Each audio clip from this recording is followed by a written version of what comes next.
اچھا سوال ہے لیکن علمی قسم کا اس کا جواب ہوگا. دیکھو جو باقی ائمہ ہے نا وہ یہ کہتے ہیں کہ ہر کام جو بھی نیکی کا کام ہے نیت کے بغیر نہیں ہوتا. جیسے وضو ہے وہ نیت کے بغیر نہیں ہوگی, اور دلیل یہ دیتے ہیں انما الاعمال بالنیات, اعمال کا دار و مدار نیت پر ہے. یہ حدیث ہے. امام حنیفہ رحمہ اللہ تعالیٰ کے نزدیک بغیر نیت کے بھی وضو ہو جاتا ہے. وہی کہتے ہیں یہ جو حدیث میں آتا ہے نا انما الاعمال بالنیات, اعمال کا دار و مدار نیت پر ہے, یہ حدیث ان اعمال سے متعلق ہے جن میں نیت کے بغیر وہ کام نیکی بن ہی نہیں سکتا. بذات خود وہ کام نہ اچھا ہے نہ برا ہے, تو اس کو نیت کے ذریعے اچھا بنایا جا سکتا ہے. امام صاحب ابو حنیفہ کی آپ فقہ پڑھو نا, خدا کی قسم امام حنیفہ نے جو ڈیپ میں جا کے حدیثوں کی تحقیق کی ہے نا اور جو رائے قائم کی ہے, بہت خاندانی رائے قائم کرتے ہیں. اب اس حدیث کا شان ورود دیکھ لو آپ. ایک صحابی نے ہجرت کی, اور ہجرت کیوں کی؟ ایک خاتون سے نکاح کی امید پر. وہ خاتون کہہ رہی تھی کہ آپ ہجرت کرو گے تو میں آپ سے نکاح کروں گی. اب دیکھو ایک علاقے سے دوسرے علاقے موو کرنا یہ نہ بذات خود اچھا کام ہے نہ بذات خود برا کام ہے. تو ایسے موقع پہ نبی نے فرمایا کہ انما الاعمال بالنیات, اعمال کا مدار کس پر ہے؟ نیت پر. یعنی اس قسم کے اعمال جن میں دونوں پہلو نکلتے ہیں. تو جنہوں نے اللہ رسول کی خاطر ہجرت کی اللہ کی رضا کے لیے, ان کی ہجرت تو قبول ہو گئی. عورت سے نکاح کی خاطر کی ہے تو عورت سے نکاح تو ہوگا, یہ ہجرت اللہ کے یہاں قبول نہیں ہوگی, کیونکہ ایک علاقے سے دوسرے علاقے میں ٹریول کرنا بذات خود عبادت نہیں ہے. اس کی تبلیغ والے ایک مثال دیتے ہیں کہ دیکھو ایک آدمی آتا ہے مسجد کے باہر کھونٹا لگا دیتا ہے. پہلے زمانے میں سواریاں نہیں ہوتی تھی نا, یہ گاڑیاں نہیں ہوتی تھی, گدھے گھوڑے پہ آتے تھے لوگ. کھونٹا اس لیے لگاتا ہے کہ کوئی نمازی آیا تو اس کو جانور باندھ لے گا یہاں پہ, اس کی نیت بھی اچھی ہے, ثواب ملے گا. دوسرا آ کے کھونٹا اکھاڑ دیتا ہے کہ کسی کا ٹھوکر نہ لگ جائے. متضاد کام ہے لیکن ثواب ملے گا دونوں کو, کیونکہ نہ کھونٹا لگانا بذات خود عبادت نہ کھونٹا نکالنا بذات خود عبادت ہے. تو یہ کام نیت سے ٹھیک ہوگا. آئی بات سمجھ میں؟ اب وہ کہتے ہیں نماز میں نیت اس لیے ضروری ہے کہ اس کے بغیر متعین ہی نہیں ہو سکتی عبادت, متعین ہی نہیں ہو سکتی. اس کی میں آپ کو تھوڑا سا ٹیکنیکل وے میں سمجھاتا ہوں. آپ ویسے بھی تو اللہ اکبر کہہ دیتے ہو نا, آپ کا رخ تھا قبلے کی طرف, آپ نے اللہ اکبر بول دیا, ویسے ہی وہ لوگ بول دیتے ہیں, عادتاً بھی بول دیتے ہیں نا. تو کہتے ہیں نماز میں نیت اس لیے ضروری ہے تمییز العادت عن العبادہ, عبادت اور عادت کو جدا کرنے کے لیے, تاکہ پتہ چل جائے یہ بطور عبادت کے اس نے اللہ اکبر کہا ہے, بطور عادت کے نہیں کہا. یہ نیت کے بغیر پاسبل ہی نہیں ہے. تو جہاں نیت کے بغیر عبادت اور عادت میں فرق ممکن نہیں ہے وہاں تو نیت کرنا مجبوری ہے. پتہ کیسے چلے گا کہ یہ نماز والا اللہ اکبر ہے یا ایویں اللہ اکبر کہہ دیا اس نے؟ سمجھ میں آ رہی ہے بات؟ دوسری بات, پھر نمازیں فرض ہوں یا سنتیں ہوں, شکل دونوں کی ایک جیسی ہوتی ہے. کیا خیال ہے؟ ابے ایک ہی جیسی ہوتی ہے نا بھائی. وتر پڑھ رہے ہو اس میں بھی اللہ اکبر, ظہر پڑھ رہے ہو اس میں بھی اللہ اکبر, تراویح پڑھ رہے ہو اس میں بھی اللہ, سیم ہے نا. تو لہذا تمییز جنس العبادت عن جنس آخر, ایک جنس کی عبادت کو دوسری جنس سے ممتاز کرنے کے لیے بھی نیت کی ضرورت ہے, کیونکہ نیت کے بغیر پتہ ہی نہیں چلے گا ظہر ہے یا اثر ہے, یا ظہر کی سنتیں ہیں یا ظہر کے فرض ہیں. لہذا یہاں بھی ضروری ہے نیت, کیونکہ اس کے بغیر فرق ہی نہیں ہوگا. ورنہ ایک آدمی 4 رکعتیں پڑھے گا اور بولے گا چلو یہ ظہر کے فرض ہو گئے, حالانکہ وہ سنتیں پڑھ رہا تھا, تو کہہ کہ چلو اب ٹائم نہیں ہے تو میں فرض ہی سمجھ رہا ہوں اس کو. تو یہ نہیں ہوتا نا. تو عبادت, ایک نوعیت کی عبادت کو دوسری نوعیت سے ممتاز کرنے کے لیے بھی نیت ضروری. بس کہتے ہیں اس سے آگے نیت کہیں بھی ضروری نہیں ہے. امام حنیفہ کا موقف ہے. آئی بات سمجھ میں؟ مثال کے طور پر کہاں ضروری نہیں ہے؟ آپ نے ظہر کی نماز آپ پڑھ رہے ہو, بس اتنا کافی ہے کہ ظہر کی نماز ہے, کیونکہ سنتیں اور فرض ایک جیسے ہوتے ہیں نا, بس اتنا. 4 رکعتوں کی نیت کرنا یہ ضروری بولو نا نہیں ہے. سفر میں اگر آپ 2 رکعتیں پڑھ رہے ہو تو الگ سے سفر کی نماز کی نیت کرنا بھی ضروری نہیں ہے. وجہ اس کی ہے کہ سفر میں ہیں ہی جب 2 رکعتیں, تو آپ کی نیت ہو یا نہ ہو شریعت نے 2 ہی رکھی ہیں. آپ بھلے 4 کی نیت کر لو, نماز آپ کی پھر بھی ہو جائے گی, کیونکہ وہاں ایک نوعیت کی عبادت کو دوسری نوعیت سے ممتاز اور جدا کرنے کی ضرورت ہی نہیں ہے. وہاں شریعت کی طرف سے خود متعین ہے وہ عبادت کے 2 پڑھنی ہے آپ نے, اور حضر میں 4 ہی پڑھنی ہے, لہذا 2 کی نیت بھی کرو گے تو 4 ہو جائیں گی. آپ اگر ظہر میں نیت کرتے ہو, میں نیت کرتا ہوں ظہر کی نماز کی اور 1 رکعت کی اللہ اکبر, پھر بھی ظہر کی نماز ہو جائے گی, کیونکہ یہاں شریعت نے نماز متعین کر دی ہے, ظہر کی رکعتیں متعین کر دی ہیں. لہذا اب آپ تعین کرو یا نہ کرو اس میں کوئی فرق نہیں پڑتا. لیکن شریعت نے ظہر کے ٹائم میں آپ کے لیے یہ بھی اجازت دی کہ نوافل پڑھ سکتے ہو, یہ بھی اجازت دی فرض پڑھ سکتے ہو. وہاں شریعت نے متعین نہیں کیا, آپ پہ چھوڑا ہے, تو جہاں آپ پہ چھوڑا ہے وہاں آپ کو نیت کرنی پڑے گی. سمجھ میں آ رہی ہے بات کہ نہیں آ رہی ہے؟ اب رمضان میں شریعت نے متعین کر دیا رمضان کا روزہ, وہاں آپ کسی بھی نیت سے روزہ رکھو رمضان ہی کا ہوگا وہ, کیونکہ آپ کو شریعت نے اتھارٹی نہیں دی ہے. مثال کے طور پر آپ رمضان میں کہہ رہے ہو ہے تو رمضان, لیکن میں شوال کے 6 روزے رکھ رہا ہوں یا میں نفل روزہ رکھ رہا ہوں, کوئی بات نہیں, آپ نفل کی بھی نیت کرو پھر بھی فرض روزہ ادا ہوگا. وجہ کیا ہے کہ وہاں تعیین شریعت کی طرف سے ہو چکی ہے. جب ہو چکی ہے تو آپ کا کام صرف اتنا تھا کہ آدمی ویسے بھی بعض دفعہ صبح صبح کچھ نہیں کھاتا, تو آپ بلا وجہ کچھ نہیں کھا رہے, یا وہ عبادت والا عنصر ہے اس میں, تو اس کو عبادت والا عنصر بنانے کے لیے تو نیت ضروری ہے کہ میں روزہ رکھ رہا ہوں اس لیے میں کچھ نہیں کھا رہا. لیکن یہ کہ یہ رمضان والا روزہ ہے یا رمضان کے غیر والا, اس میں آپ کو دخل اندازی کی ضرورت نہیں ہے. اس میں آپ جو بھی نیت کرو گے رمضان کا روزہ ہی ہوگا. سمجھ میں آ رہی ہے کہ نہیں آ رہی بات؟ کیونکہ شریعت کی طرف سے متعین ہو گیا بھائی وہ. تو صرف ایک نیت ہی کی بحث کو دیکھ لیا جائے نا امام صاحب کے فقہ میں, تو پتہ چل جاتا ہے کتنی ڈیپتھ میں جا کے انہوں نے چیزوں کی تحقیقات کی ہیں. اب وضو میں بھی یہی مسئلہ ہے. وہ کہتے ہیں وضو میں نیت ضروری نہیں ہے. وجہ اس کی یہ ہے کہ اللہ نے قرآن کریم میں پانی کو طاہر طہور فرمایا ہے, پاک کرنے والا. تو جو آٹومیٹیکلی وہ پاک کر رہا ہے آپ کو, چاہے اس میں آپ پاکی کی نیت نہ بھی کرو, وہ پاک کر رہا ہے آپ کو. تیمم جو ہے وہ پاک نہیں کرتا, کیونکہ مٹی میں کوئی طہارت والی چیز نہیں ہے. بعض دفعہ ویسے بھی آدمی اپنے اوپر مٹی مل رہا ہوتا ہے, وہ خود سے مطہر نہیں ہے, مٹی خود سے پاک کرنے والی, بلکہ وہ تو اور میلا کر دیتی ہے. تو لہذا اس میں نیت کی ضرورت ہے کہ یہ جو میں منہ پہ مٹی مل رہا ہوں یہ پاک کرنے کے لیے مل رہا ہوں میں, اور وہ جب ہی پاک کرتی ہے مٹی جب تیمم کی نیت ہو.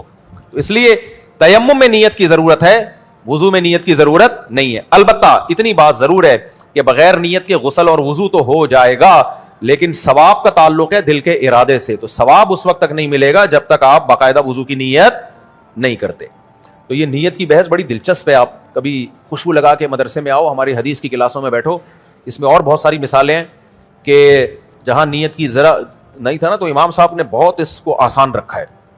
اب اس میں دیکھو لوگ آتے ہیں, میں نیت کرتا ہوں اس امام کے پیچھے اور فلانا ڈمکانا 4 رکعتیں, اتنے کنفیوز ہوتے ہیں کچھ بھی نیت میں. آؤ ظہر پڑھ رہے ہو بس اتنا کافی ہے, اور اگر سنتیں پڑھ رہے ہو ظہر سے پہلے تو بس وہ سنتیں خود بخود, وہ تو ویسے نوافل میں تو کچھ بھی. تراویحوں میں لوگ اتنی لمبی لمبی نیت کر رہے ہوتے ہیں, بھائی آؤ امام کے پیچھے کھڑے ہو تو کیا تراویح کے علاوہ کچھ اور ہو رہا ہے یہاں پہ؟ کیا چل رہا ہے یہاں پہ؟ تو تراویحیں ہی ہو رہی ہیں. یہ میں اس لیے ڈیٹیل بتا رہا ہوں کہ پرسوں ایک بیچارہ وہمی آیا, اس کا باپ اتنا پریشان تھا, وہ نیت آدھے گھنٹے کی ہوتی ہے اس کی, آدھے گھنٹے تک بیٹھ کے نیت کرتا ہے. میں نے کہا ابا کو بولا اس کو چماٹ مارو اور بولو یہ نہیں سدھرے گا. اس کی ہو سکتا ہے کوئی میرے خلاف بولے دیکھو باپ کو حکم دے رہے بیٹے کو چماٹ مارنے کا, یہ چماٹ بیٹے کے لیے فائدہ مند ہے. وہمیوں کا علاج نا پٹے بغیر ہوتا نہیں ہے, یہ سمجھانے والی قوم نہیں ہے. بھائی وہ سب نماز ہی پڑھ رہے ہیں, کوئی زکات تھوڑی دے رہے ہیں یہاں پہ آ کے. تو بس نیت کرو, یعنی نیت کیا مطلب, تکبیر تحریمہ کے نیت باندھ لو, ہو گئی نیت, بس کافی ہے. ایسے وہمی شادی کیسے کریں گے؟ وہ تو قبول کرنے سے پہلے کہیں گے میں نیت کرتا ہوں شادی کی نیت سے قبول, کیونکہ قبولنے ہو سکتا ہے کچھ اور قبول آؤ.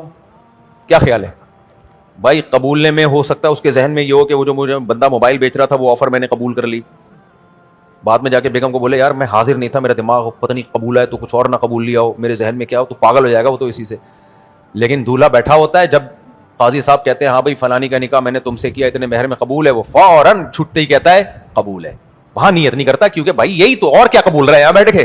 تو ایسے ہی میرے بھائی نماز بھی ہے, جب آ رہے ہو تو یہاں کیا چل رہا ہے, یہاں کیا پروگرام چل رہے ہیں, سارے نماز ہی پڑھ رہے ہیں, کوئی زکات تھوڑی دے رہے ہیں.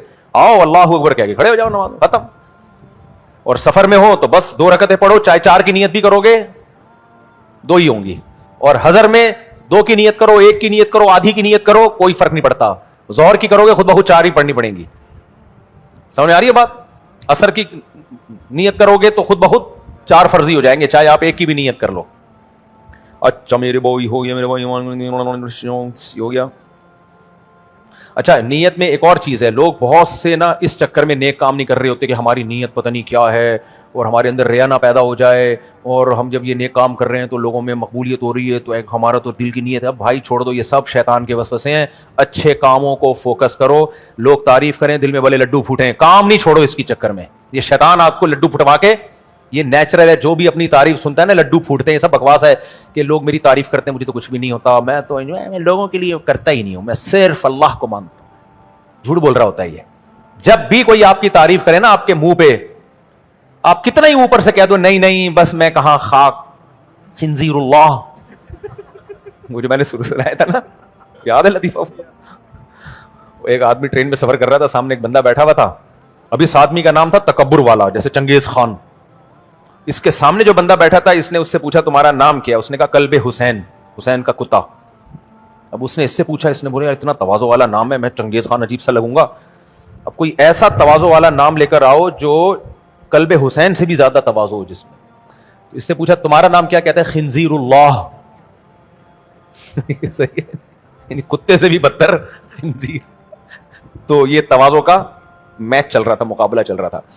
تو بعض لوگوں کی منہ پہ تعریف کرو وہ اوپر سے بنتے ہیں ارے نہیں میں کہاں, ارے دل اندر سے لڈو پھوٹ رہا ہوتا ہے کہ یار اور تعریف کر یار, تھوڑا اور مسالہ لگا یار, اوپر اوپر سے کہہ رہے ہوتے ہیں. تو اپنی تعریف سن کے خوش ہونا یہ نیچرل ہے. دیکھو اسی وجہ سے تو انسان بہت ساری برائیوں سے بچتا ہے کہ بے عزتی نہ ہو. اور قرآن بھی تو بہت ساری برائیوں سے روکتا ہے دھمکیاں دے کے کہ آخرت میں ذلیل ہو جاؤ گے.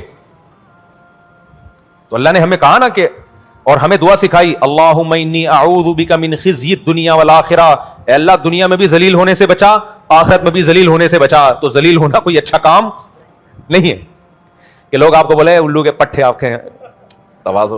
اب صحیح بالکل بولا, میں ہوں ہی ایسا. تو دنیا کی ذلت سے بھی بچنا ہے آخرت, تبھی تو برائیوں سے بچنے کا حکم ہے. برے کام سے ذلیل ہو جاتا ہے آدمی, اللہ بچائے ہم سب کو برے کاموں سے بھی اور ذلیل ہونے سے بھی. لوگ شادی کیوں نہیں کرتے؟ خیر کچھ کام ایسے ہیں جو ذلیل ہو کے بھی کر لینے چاہیے, اس میں پھر وہ ایک ٹاپک ہے, پھر میں اس پہ بولتا رہتا ہوں. کچھ کام ایسے ہیں جو ذلیل ہو کے بھی چلے گا, جیسے گھر داماد بعض ذلیل ہو کے بھی لوگ بن جاتے ہیں, نہیں بنتے. خیر تو یہ جو اگر کوئی اچھا کام کر رہے ہو, لوگ تعریفیں کر رہے ہیں, لڈو پھوٹ رہے ہیں, کوئی ایسی بات نہیں ہے, اس میں کوئی فکر کی بات نہیں ہے. حضرت ابو ہریرہ کی صحیح حدیث ہے, آپ نے نبی صلی اللہ علیہ وسلم سے پوچھا میں نیک کام کرتا ہوں لوگ تعریف کرتے ہیں, تو آپ نے فرمایا یہ دنیا میں اجر ہے. نیک لوگوں کو آخرت میں بھی اجر ملتا ہے اور دنیا میں بھی اجر ملتا ہے, لوگوں کی نظر میں محبوب بن جاتے ہیں.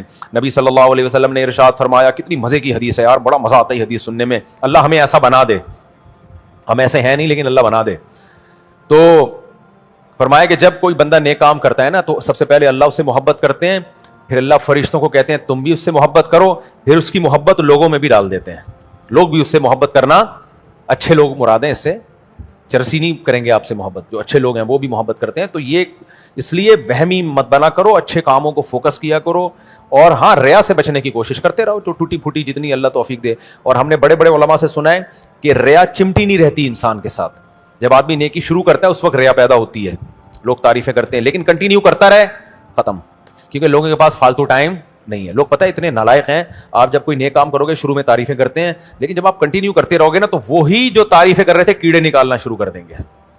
اب پتہ چلا یہ جو اتنی لمبی لمبی تہجد پڑتا ہے اصل میں تو یہ سب اب پتہ چلا یہ جو دنیا کو دکھانے کے لیے. اب پتہ چلا یہ جو اتنی اچھی اچھی باتیں کرتا تھا یہ اصل میں ایسے. اب پتہ چلا یہ جو اتنے صدقے خیرات کر رہا تھا نا اصل میں یہ شروع ہو جائے گا. اور پاکستان میں یہ سب سے زیادہ ہے الحمدللہ.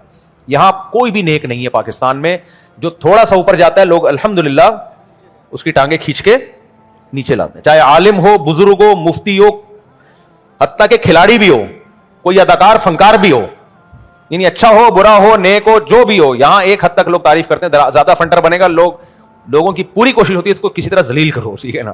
تو یہ الحمدللہ یہاں ہمارے ملک میں نیگیٹیوٹی اتنی زیادہ ہے, اللہ کا بڑا فضل ہے. تو اس لیے میرے بھائی نیک کام کیا کرو.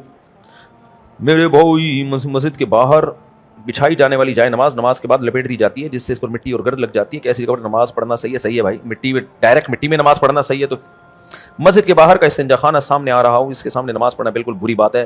ایک تو یہ استنجا خانے بالکل مسجد سے چپک کے جو بنے ہوئے ہوتے ہیں نا, ان میں بدبو آ رہی ہوتی ہے. میں نے بعض مسجد میں دیکھا ہے پیاز کی بدبو مسجد میں برداشت نہیں ہے, تو استنجا خانوں کی کہاں سے برداشت ہے. اگر کوئی بنایا بھی ہے تو اتنا پاورفل ایگزاسٹ فین لگائیں کہ وہ ہوا دوسری سمت میں نکلے. ریکارڈنگ لائیے گا, لے آئے سوال. میں نے اپنے ناپاک کپڑے دھوبی سے دھلوائے تو شریعت کے مطابق کپڑے پاک کرتے ہیں, یعنی پہلے واشنگ مشین میں کپڑے دھوتا ہے, پھر 3 دفعہ صاف پانی میں ڈال کر نچوڑتا ہے, لیکن کپڑے واپس آنے پر کچھ کپڑے صاف ہو جاتے ہیں لیکن کچھ کپڑوں پر نشان باقی رہ جاتا ہے, پھر پاک ہے. اچھی طرح کپڑا دھو دیا جائے پھر بھی اگر نشان باقی رہ جائے تو وہ معاف ہے. فقہا نے مسئلہ بیان کیا, آپ کے جسم پہ خون لگا ہوا تھا, یعنی کپڑوں پہ آپ نے اچھی طرح رگڑ کے دھو دیا 3-4 دفعہ اچھی طرح, پھر بھی نشان باقی ہے تو پاک ہے. یہ بات اس میں وہم نہ کرو. لیکن یہ پورے پروسیس سے درزی کہہ رہا ہوں, دھوبی گزار دے اس کو. اتنے اچھے دھوبی ویسے مارکیٹ میں ہوتے ہی نہیں ہیں, پتہ نہیں کہاں سے مل گیا. جہاد کی قسمیں بیان کریں. جہاد بالمال اور جہاد بالسیف, پورا معاشرتی علوم کا پیپر ہے یار یہ, اسلامیات کا. اتنا یہ تو بہت ساری تفصیلی بیان ہوگا اس پہ انشاءاللہ کسی وقت. آج کل جو پاکستان کر رہا ہے وہ والا جہاد سب سے ٹاپ پہ چل رہا ہے اس وقت. یہ جو پاکستان جو جہاد کر رہے ہیں نا آج کل, یہ والی سب سے ٹاپ قسم چل رہی. بڑے دنوں بعد یار ہمیں پاکستان میں کوئی اچھی خبریں سننے کو مل رہی ہیں کہ نہیں مل رہی, خوش ہونا چاہیے نا. اس پہ بھی لوگ بس, ہمارے کچھ دوست ہیں وہ پتہ نہیں کیا کیا چیزیں مجھے بھیجتے رہتے ہیں, میں جواب نہیں دیتا ان کو. اب تم لوگ پاکستان سے ہی تمہیں نفرت ہو گئی ہے تو اب کیا کر سکتے. کسی کے دل میں جب ملک سے ہی بغض پیدا ہو جائے نا, اس کو سمجھانا ممکن نہیں ہے. تو کسی بھی سیاسی لیڈر سے 100 دفعہ محبت کرو یار, اس جماعت کو بھی جوائن کرو, کوئی حرج نہیں ہے, لیکن ملک تو پہلے ہے یار. اور میں نے بار بار یہ بات کہی ہے کہ آرمی کے کسی جرنیل سے بھی آپ کو اختلاف ہو سکتا ہے, جرنیل آتے جاتے رہتے ہیں, ایز اے ادارہ اپنی فورسز کی مخالفت مت کرو. تمہارے پاس فورسز کے سوا کچھ بھی نہیں بچا. دیکھو اسلام میں حاکم کا تصور کیا, یہ سمجھو, لیگل ہو یا انلیگل ہو, اسلام حاکم اس کو مانتا ہے جس کے ہاتھ میں پاور ہو, ڈنڈا جس کے ہاتھ میں ہو, چاہے وہ غیر قانونی ہو یا قانونی ہو. مثال کے طور پر مشرف غیر قانونی طریقے سے سربراہ بنا یا غیر قانونی طریقے سے, جب بن گیا تو اسلام پھر اسی کو آپ کا بادشاہ مانتا ہے. اسلام کہتا ہے جو جس کے پاس قوت نافذہ ہے نا, پاور ہے, حاکم وہی ہے. وہ پھر آخرت میں اللہ اس سے پوچھے گا تم صحیح طریقے سے آئے تھے غلط طریقے سے آئے تھے, وہ آخرت میں اللہ جانے. ہمیں شریعت نے حکم دیا جو باپ ہے اس کو باپ مان لیا جائے. تو یہ جو سیاسی لیڈر ہے نا, ان کے جب اپنے مفاد ہوتے ہیں تو یہ فوج کو اپنا باپ مانتے ہیں. ہمیں اشکال یہ ہے, سمجھ آ رہی ہے بات؟ تو بھائی جب یہ سیاسی لیڈر ہی فوج کے سامنے سرنڈر کرتے ہیں اپنے فائدے میں, تو میں اور آپ فوج کی مخالفت کر کے بلا وجہ اپنا نقصان اور انڈیا کو خوش ہم کیوں کریں؟ انڈیا نہ عمران خان کی مخالفت پہ خوش ہوتا ہے, نہ شہباز شریف کی مخالفت پہ خوش ہوتا ہے. انڈیا کہتا ہے اپنی فورسز کے مخالف بن جاؤ بس, کیونکہ انڈیا اور اسرائیل اور امریکہ, ان کی آنکھ کا جو بال ہے, نہ وہ خدا کی قسم عمران خان ہے, نہ وہ شہباز شریف ہے, نہ وہ نواز شریف ہے, نہ وہ بے نظیر بھٹو شہید تھی, کوئی بھی نہیں ہے. ان کی آنکھ کا بال جو ہے وہ کیا ہے؟ آپ کی فورسز. ایئر فورس بھی ہے جس میں, نیوی بھی ہے جس میں, تو انلیگل ہو یا لیگل ہو ابا ہمارا وہی ہے. سمجھ آئی بات؟ تو اس لیے ایک پالیسی بناؤ کہ اپنی فورسز کا حوصلہ ہمیشہ بلند. میں کل جاگنگ کر رہا تھا, بھاگ رہا تھا, بھاگتے ہوئے کوئی مسافہ کرے, کتنی غیر اخلاقی حرکت ہے. کوئی خاتون روک لے, برا لگتا ہے. ایک خاتون نے کہا کہ مفتی صاحب میرا میاں اس وقت کشمیر کے بارڈر پہ ہے, بس یہ کہا میں رک گیا, لڑائی میں ہے اس وقت. کہہ رہے کوئی پیغام, میں نے جاگنگ چھوڑ کے میں رکا ہوں, اس کو میں نے ویڈیو بنا کے دی, اس کے شوہر کو میں نے ویڈیو بھیجی, اور میں نے کہا آپ لوگ بارڈر سنبھالے ہوئے ہو جس کی وجہ سے ہم یہاں پیڑے کھا رہے ہیں بیٹھ کے. تو اتنا خوش ہوئی, اس کا دل بڑا ہو گیا. میں نے کہا آپ کے میاں کی قربانی ہے, ہم یہاں پیڑے کھا رہے ہیں بیٹھ کے. تو یہ جو ہم یہاں بیٹھ کے شادیوں کی باتیں کر رہے ہیں, اور یہاں بیٹھ کے ہم جاگنگیں کر رہے ہیں, اور 12-1 بجے نان تافتان کھا کے ولیموں سے آ رہے ہیں, سب ان لوگوں کی قربانی ہے جو اس وقت بارڈر پہ لڑ رہے ہیں. تو ان کا مورال ڈاؤن مت کرو. پاکستان گیا نا, میں بار بار کہتا ہوں, ہم نے بڑوں سے سنا ہے کہ غزہ سے زیادہ ہمارا برا حال ہوگا, غزہ سے زیادہ. اس لیے ملک پہ کوئی کمپرومائز. جلدی بھی سوال کے جواب